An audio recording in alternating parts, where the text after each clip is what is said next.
Delatte raconte. Christophe Ondelatte.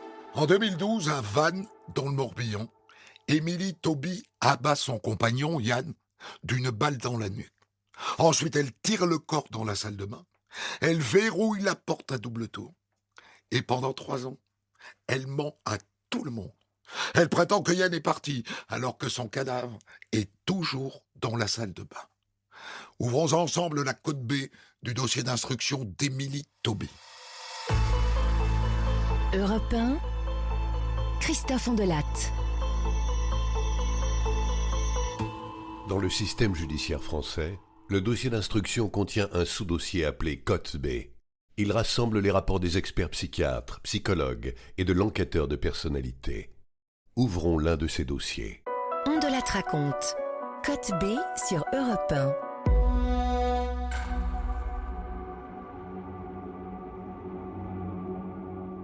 Le 26 octobre 2012, Émilie Tauby, 25 ans, tue son compagnon Yann d'une balle dans la nuque, à bout portant. Ensuite, elle traîne le corps jusqu'à la salle de bain de son appartement. Elle enveloppe la tête dans sa poubelle et elle laisse le cadavre par terre derrière la baignoire. Ensuite, elle calfeutre sa salle de bain. Elle en condamne la porte et elle poursuit sa vie comme si de rien n'était. Elle va même à un mariage faire la fête.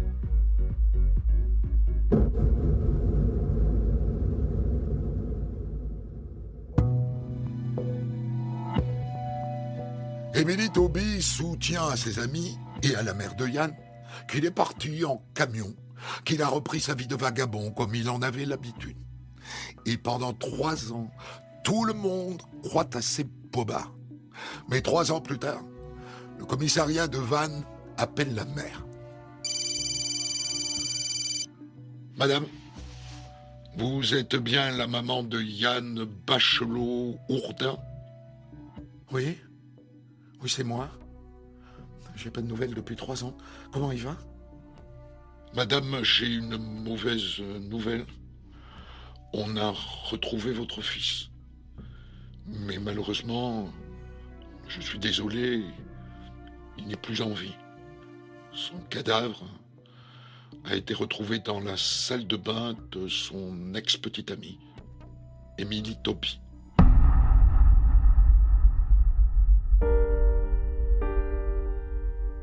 La première impression qu'on a toujours d'un dossier, c'est quand la cliente ou le futur client rentre dans votre bureau.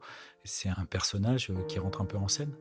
Et chez Madame Détox, c'était une très grande détresse. Maître Pierre Guillon, avocat de la mère de Yann Bachelot-Ourdin. Parce que Madame Détox, elle est mère d'un enfant, Yann, qui a une vie un peu particulière. Je dirais pas de son domicile fixe, mais c'est quelqu'un qui vit à la marge. Et donc, il s'était coupé de ses parents complètement, y compris de sa mère qui le cherchait régulièrement.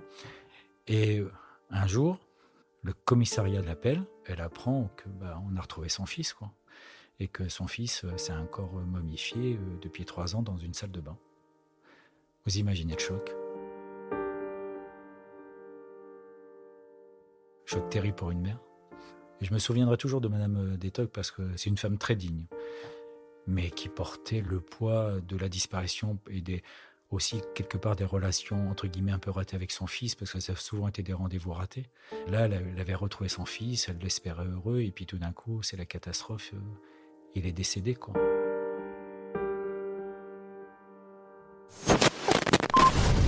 Une découverte macabre à Vannes. La police a constaté la présence d'un corps sans vie enveloppé dans un drap de bain dans la salle de bain d'un appartement, celui d'Émilie Tauby, un 2 pièces de 29 mètres carrés. La tête était emballée dans un sac poubelle et le corps reposait en partie sur la baignoire. On ignore pour le moment l'identité du cadavre. Émilie Tauby, elle louait cet appartement et à un moment, elle avait décidé de le quitter parce qu'elle avait rencontré un nouveau compagnon avec qui elle s'était installée dans une maison. Mais elle continuait à payer le loyer de cette maison. Et un jour, elle ne peut plus payer les loyers parce que ça devenait trop, quoi. Elle ne pouvait pas assumer 2 appartements, etc. Donc, le propriétaire décide de faire une procédure pour reprendre son logement. Donc, il a la procédure, il est accompagné d'un huissier de justice, il est accompagné d'un serrurier. Le serrurier rentre dans la salle de bain et découvre le corps momifié d'une personne. Tout de suite après, évidemment, on appelle la police, il y a une enquête qui est ouverte, etc. Et on va appeler Madame Toby, qui, dans un premier temps, dit qu'elle n'a rien à voir avec cette histoire. Et puis, on finira par identifier Yann Bachelot-Jourdain.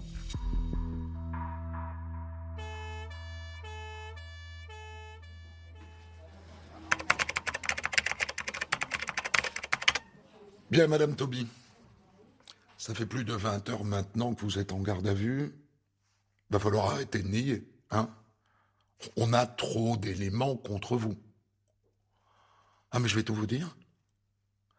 En fait, le jour des faits, on venait de se disputer avec Yann. C'était violent.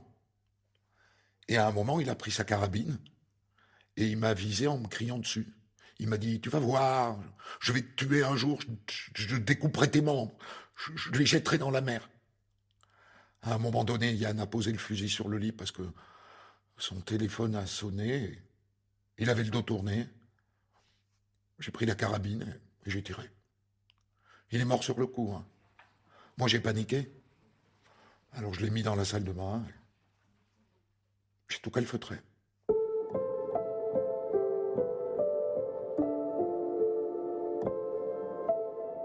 Madame Toby, c'est une femme à qui on aurait donné le bon Dieu sans confession, parce que c'était une jeune femme qui était très avenante, qui était d'un physique plutôt agréable, qui faisait toute gentille, bien intégrée, qui faisait des heures d'assistante maternelle.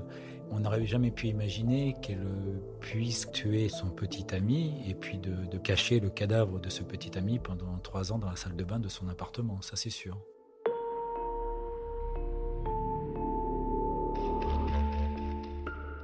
Quand j'étais à la reconstitution de cette scène, j'ai été interpellé par le comportement de cette femme qui est plutôt chétive, hein. C'est quelqu'un de plutôt froid, hein. Et moi qui suis sensible aux émotions, j'avoue que j'étais interpellé sur le fait qu'elle n'avait pas conscience qu'elle avait tué quelqu'un.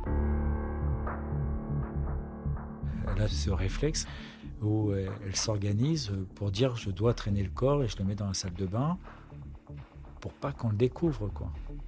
C'est là où on peut voir le docteur Jekyll et Mr. Hyde, c'est qu'à aucun moment elle n'a le réflexe d'aller au commissariat de Vannes pour dire j'ai fait une connerie. Elle tue Yann et le week-end arrivant, elle part chez sa cousine où il y a la soirée entre filles avant le mariage, où elle va choisir la robe de mariée de sa cousine, où elle fait la fête. Et il y a des photos d'elle, elle était capable de sourire.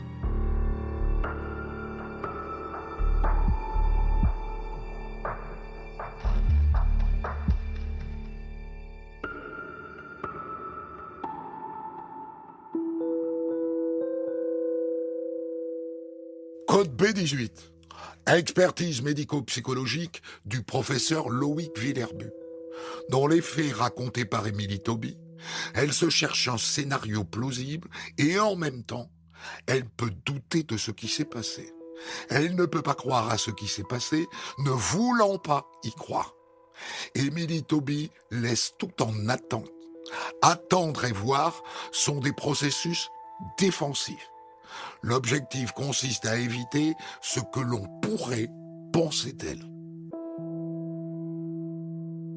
Tous les témoins disaient que c'était une femme parfaite. La petite poupée là qui bouge pas, etc. Quand on dit que quelqu'un est parfait, c'est très dangereux.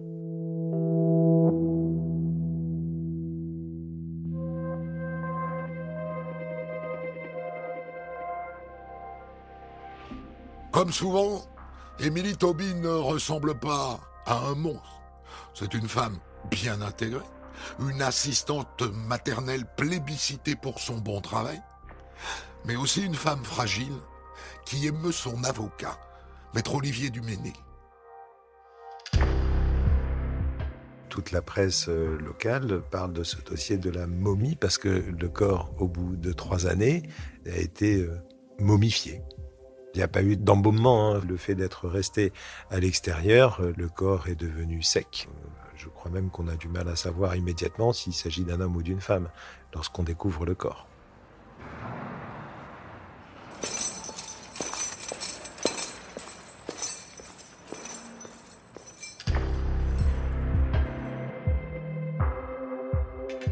Je vais la rencontrer à la maison d'arrêt de Rennes pour femmes. Et là, je vois arriver une toute jeune femme. Elle n'a pas 30 ans, elle est grande, elle a les cheveux clairs, elle est élancée, c'est une jolie fille. Et j'ai l'impression que je rencontre une personne qui n'a pas sa place en maison d'arrêt. Lorsque je vois cette jeune femme toute fraîche, qui a un physique tout à fait classique, elle n'a pas le profil pour être incarcérée, elle n'a pas le profil pour être poursuivie pour des faits de cette nature.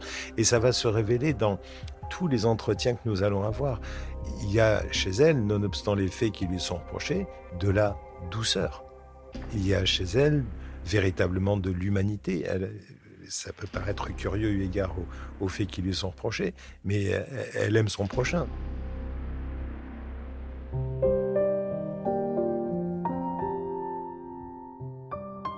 Code B6, expertise psychiatrique du docteur Hélène Sprier. Émilie Tauby grandit en Loire-Atlantique. Elle rapporte une très belle enfance avec deux parents aimants qui l'ont toujours soutenue. Elle n'aurait subi aucun traumatisme.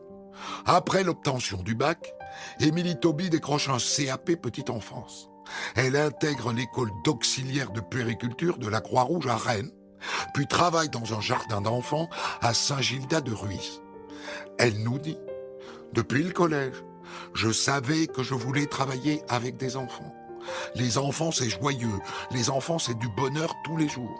Avec eux, je n'ai pas l'impression de travailler. » C'était une personne qui s'occupait très très bien des enfants. Elle était parfaitement investie, elle les aimait. Elle organisait des goûters d'anniversaire alors que les parents travaillaient. Ils n'avaient pas le temps de s'occuper de ça parce qu'ils avaient des activités professionnelles avec les copains, les copines des enfants qu'elle gardait. Elle animait tout ça avec une grande joie, une grande force et une grande efficacité. Les parents racontaient qu'en rentrant, voilà, tout était clean, les enfants étaient propres, la maison l'était également, tout avait été rangé, voilà.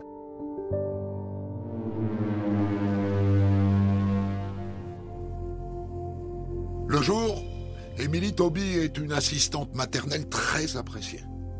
Mais le soir, une fois chez elle, elle plonge dans la drogue. 4 grammes d'héroïne, plus 2 grammes de coke, tous les soirs. Et comme son job ne lui permet pas de se payer la cam, alors elle trafique.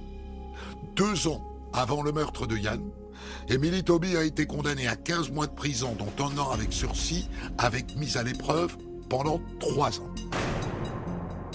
Elle ne consommait pas du matin au soir et du soir au matin.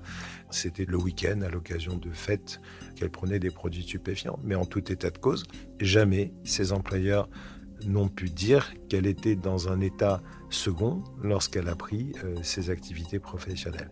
Je pense que, en plus, ça a été une consommation par vagues successives qui va être fonction des compagnons qu'elle aura croisés dans sa vie.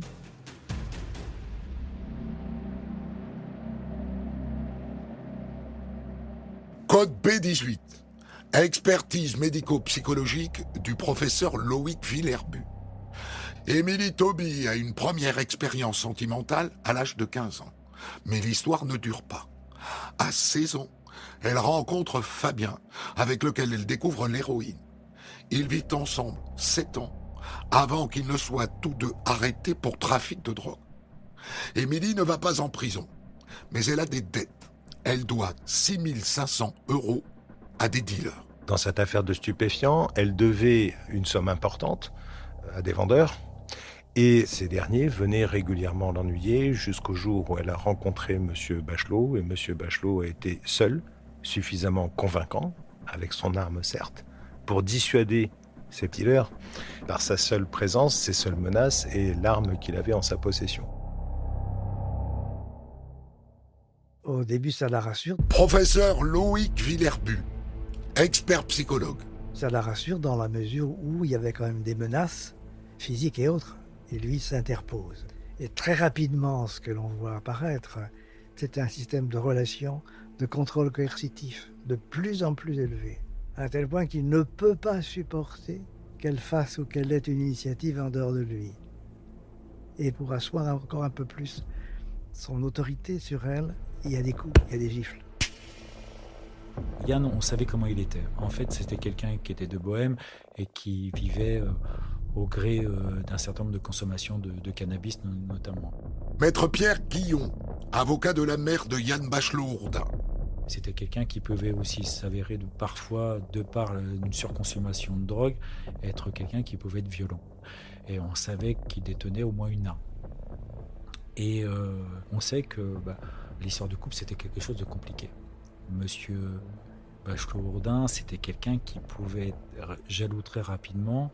Et je pense que Émilie Tauby, dans ce couple, vous pouvez être profondément malheureuse. Le climat du couple était particulièrement délétère et violent, hein, et la violence, elle était essentiellement dirigée vers Émilie. Elle narre un épisode où elle a été obligée de rester une semaine enfermée. Il l'enfermait dans l'appartement parce qu'elle avait un œil au beurre noir.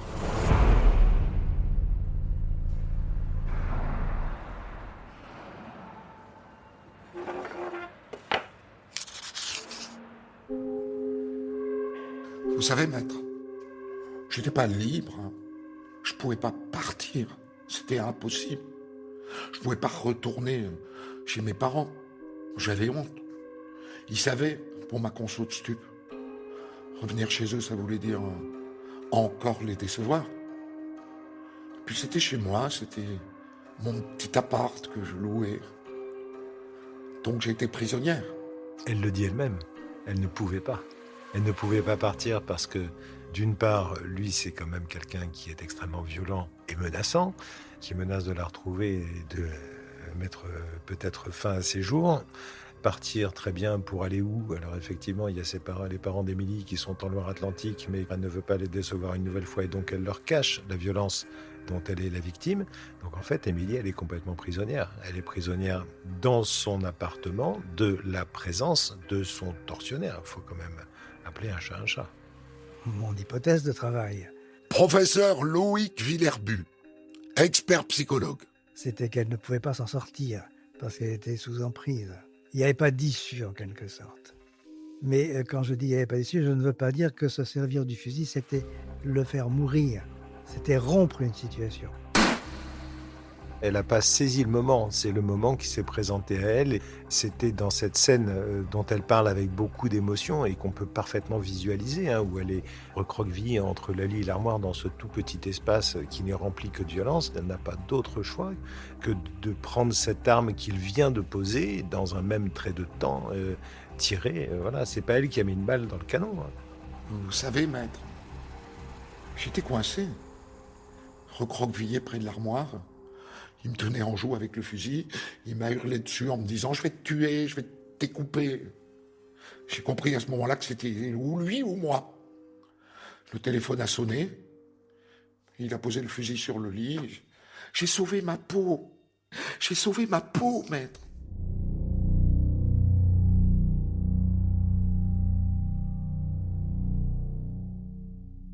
Mais à un moment dans ce dossier, penser que c'est lui ou moi, c'est faux. C'est faux. Madame Tauby, elle ne pouvait pas apparaître comme la victime, la pauvre biche en plein milieu de prédateurs. Et qu'on était bien sur le fait qu'une femme prend une carabine 22 long rifle pour tuer quelqu'un.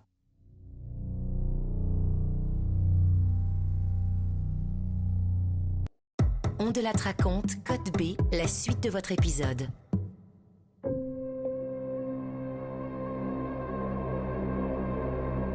Pendant 3 ans, Émilie Tauby a mené sa vie en cachant le cadavre de Yann. Elle a même rencontré un nouveau compagnon qu'elle a amené dans son appartement, là où elle avait dissimulé le corps de son ex. Elle rencontre Cyril, avec qui elle a une aventure. Maître Pierre Guillon, avocat de la mère de Yann Bachelot-Hourdin.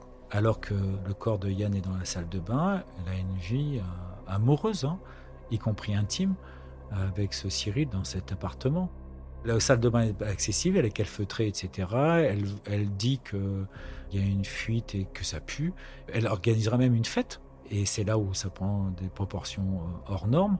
Et après, elle quitte cet appartement-là pour vivre avec Cyril. Code B6. Expertise psychiatrique du docteur Hélène Sprier. On révèle chez Émilie Tauby un attrait pour la prise de risque dans ses conduites addictives, dans la transgression de la loi. On observe également une place importante dans son fonctionnement et même une forme de jouissance à dissimuler la réalité. Par exemple, lorsqu'elle évoque ses consommations de drogue, elle dit « Personne ne savait, je masquais, j'étais à l'heure, normal, bien habillé. Mon employeur ne s'en serait jamais douté. »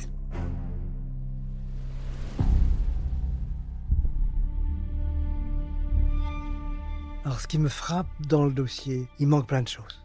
Il y a plein de faits, mais c'est plein de trous. Professeur Loïc Villerbu, expert psychologue.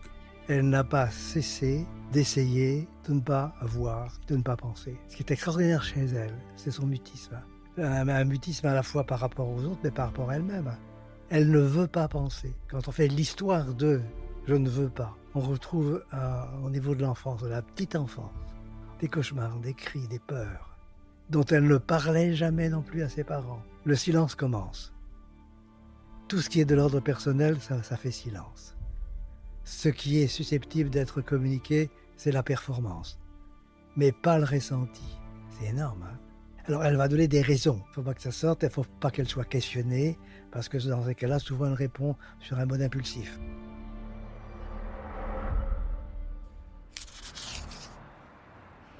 Elle est coopérante jusqu'à un certain point. Il y a des choses qu'elle n'aborde pas. Tout ce qui est de l'ordre trop intime. Et notamment, quand je travaillerai avec elle, la question de ses relations amoureuses.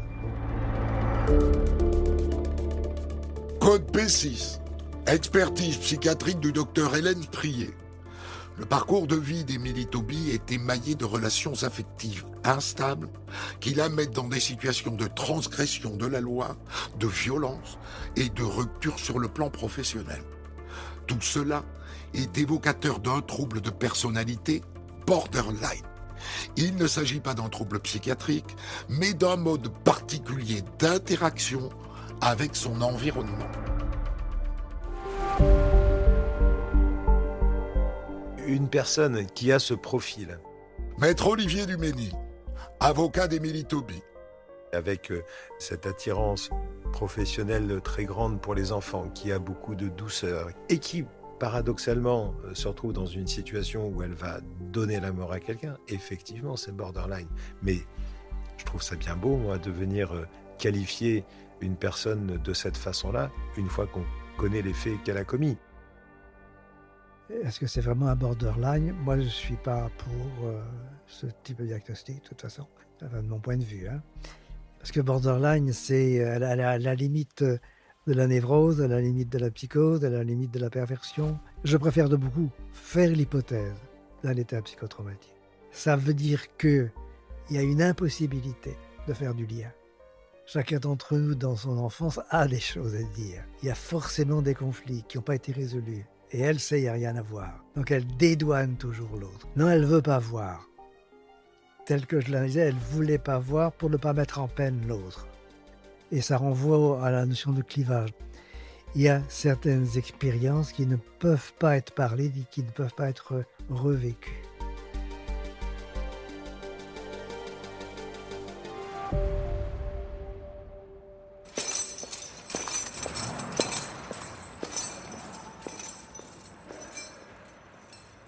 Madame, vous n'avez jamais été tentée de parler de ce que vous aviez commis?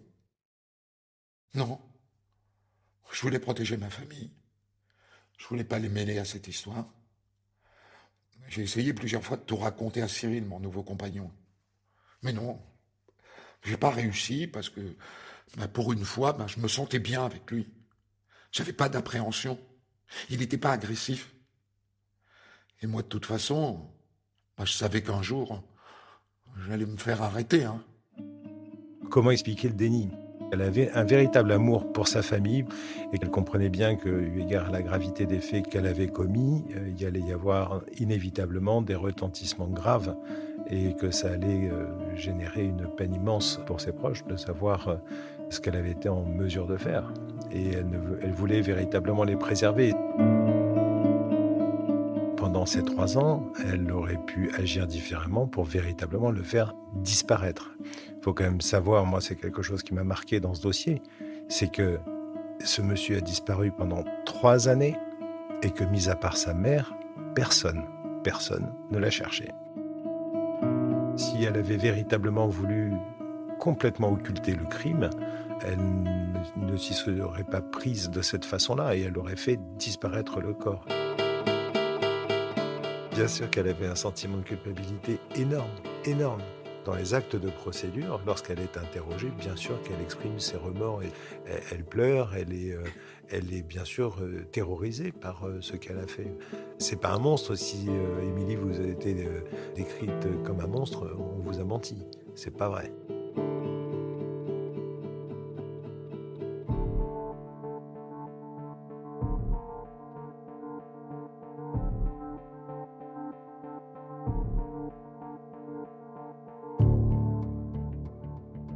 Six ans après son crime, Émilie Tauby comparaît devant la cour d'assises de Vannes. À bientôt 31 ans, elle risque 30 ans de réclusion criminelle. Son état d'esprit... Maître Olivier Duménil, avocat d'Émilie Tauby. Il y avait une certaine dualité entre un grand stress, une grande émotion de se retrouver en public pour cette fille très discrète et de devoir s'expliquer sur des choses pas naturelles. Et à la fois, il y avait une idée de délivrance. Elle était enfin devant la juridiction pour être jugée et pour elle, c'était en quelque sorte presque la dernière porte qu'elle avait à pousser pour pouvoir se sortir de cette affaire, oui.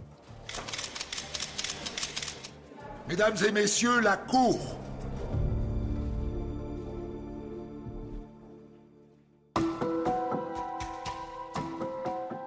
Elle est bien sûr prise par l'émotion.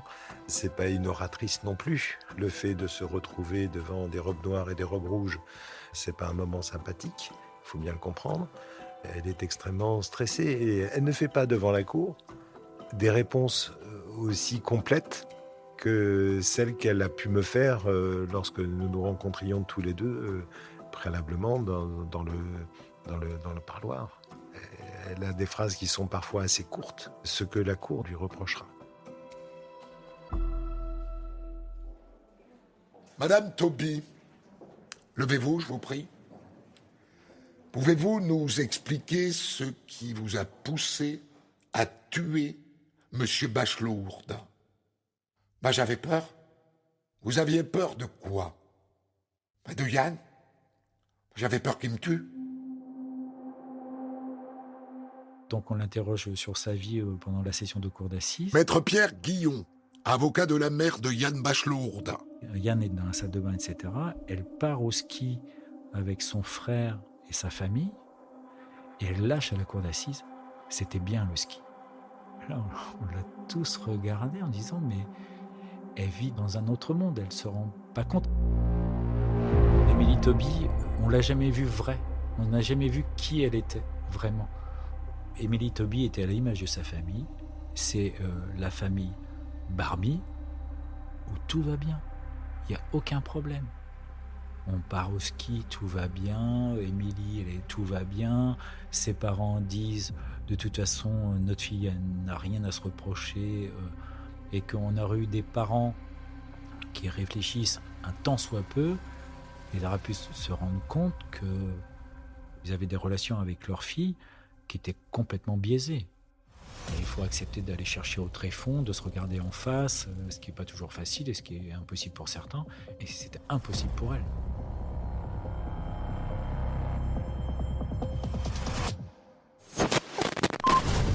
L'avocat général a requis 10 ans de réclusion criminelle contre Émilie Tauby ce matin, à l'issue de ce 4e jour de procès.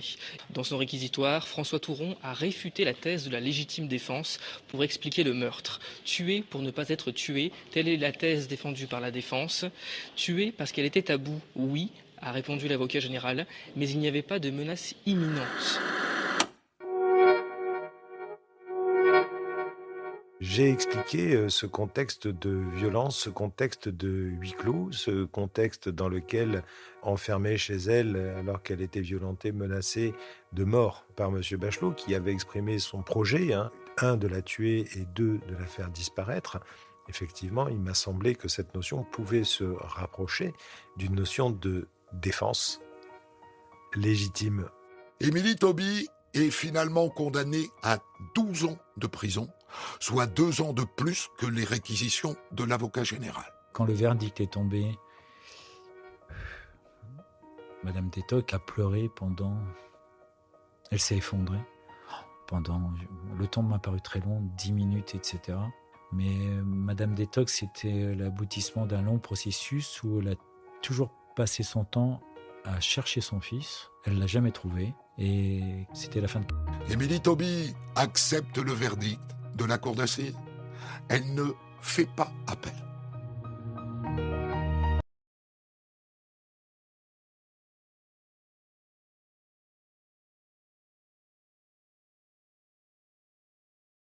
C'était la version psy dont Delattre raconte, la version Code B.